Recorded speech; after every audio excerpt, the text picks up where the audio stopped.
How to connect Xfinity port to Wi-Fi.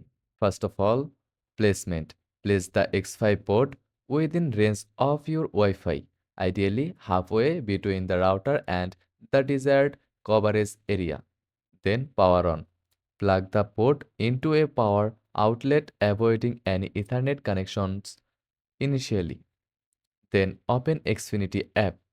Log into the Xfinity app on your smartphone. After that, add device. Navigate to devices or network in the app and select the option to add a new device. Then follow app instructions. The app will guide you through setup, often requiring your phone to be near the port. And finally, connect. Wait for the app to confirm the port's connection to your network. If setup fails, try temporarily connecting the port to the router via Ethernet, then unplugging it for wireless setup. Ensure the port is close to the router during setup.